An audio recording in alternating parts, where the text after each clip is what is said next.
Flameo Hotman. Today I'm going to cover the story of the next Earthbender Avatar after Korra. You see, it's confirmed we're getting a new Avatar series focused on the next Earthbender Avatar after Korra, and I thought it would be fun to cover the story of the Legend of Genji in this video. Now if you don't know, the Legend of Genji was a story about the next Earthbender Avatar. It was fan made, but I feel it does start off the story of the next Avatar really nicely, and hearing a recap of Genji's story might just give you an idea of what the new Earthbender Avatar series could be like. So the Legend of Genji starts with Avatar Luan returning to Ba Sing Se to crowds of people excited to see the Avatar. It's a world after Korra, and the Avatars kind of turn into a celebrity. You get to see the Dai Li in the car escorting the Avatar. Now Luan is returning from the Beifong Academy, initially set up by Toph, after learning metal bending. At this point, he's only learned earthbending and metal bending, but no other discipline. But of course, after earthbending, as he's an earthbender, fire is next on the list. While this fanfare is going on for the Avatar, Genji's watching everything on TV. You see, Genji's the polar opposite of Luan. He's in a poorest city in the Earth Federation out in the desert, working as a mechanic. But Genji does dream of something more. Of course, his co-workers make fun of him for that dream, but that doesn't bother Genji too much. Going back to Luan, it's interesting to hear he's quite the gifted earthbender, and indeed took up metal bending faster than Korra. Around the same time,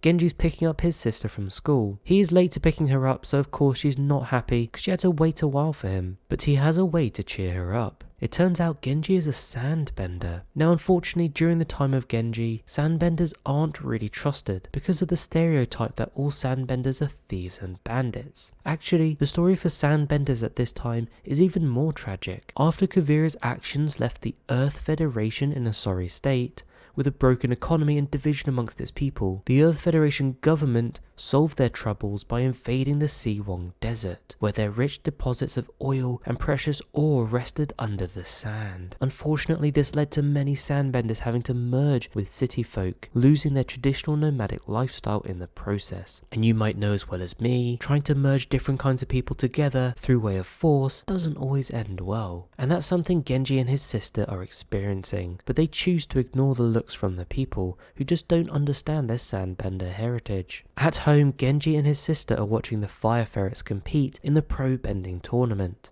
Now sadly, the fire ferrets just aren't quite as good during Genji's time as they were when Bolin, Mako and Korra were on the team. As Genji's mother arrived home, he tries to talk to her about something serious, a letter he found. It looks like the rent is overdue. Jumping to the Grand Veric Hotel, it's in Ba Sing Se, and we get to meet a couple of Fire Nation ambassadors to the Earth Federation, Aiko and her mother. Aiko's mother wants her to represent the royal family well in the Earth Federation, but Aiko isn't as keen. Still, her mother palms her off with the money, to which she gladly accepts so she can go shopping. Now heading across to the Air Temple Island in the United Republic, we get to see two new recruits arrive, Nami and her friend. They're from the Northern Water Tribe, and Nami is a non-bender, but with a strong connection to the spirit world. She's arrived on Air Temple Island to be trained as an air nomad, with the hope that it will one day help her control her connection to the spirit world. Kao Sang is the son of Kai and Jinora, and he gets to give Nami the tour of Air Temple Island.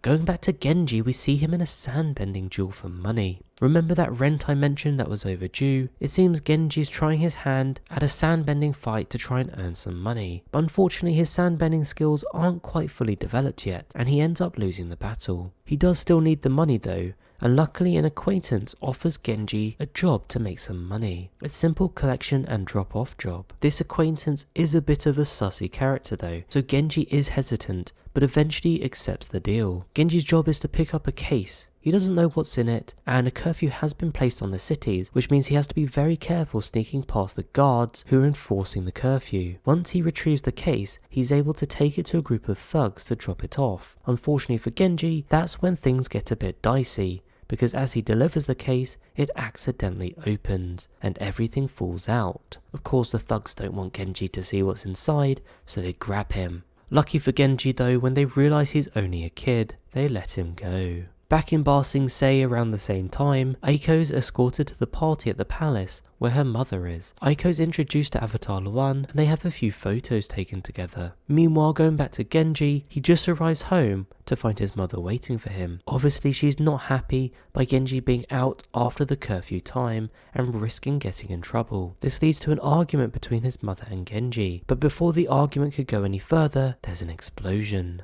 They must escape before they're trapped in the blaze, and that's the end. Well, it's the end of chapter 1, but sadly that's also the end of the Legend of Genji story. That's because the creators have confirmed they're not going to add any more parts to this story due to the Avatar Studios' upcoming series on the same topic, which I mentioned at the start of this video. In case you're wondering what was going to happen next in the story of the Legend of Genji, these characters were all going to meet up and form the new Team Avatar. They and the world would learn that Luan was not the Avatar and Genji is in fact the Avatar, which is interesting because it wouldn't have been the first time in history that the wrong person was appointed as the Avatar. It happened during Kyoshi's time. Her friend Yun was announced as the Avatar before they realized it was actually Kyoshi that was the Avatar. Anyways, even though the official Earth Avatar series might follow a completely different story and set of characters, I do hope that the recap of the Legend of Genji today at least gives you a feeling of what the new Earthbender series could be like and gets you hyped for it, as well as the upcoming Netflix live action series.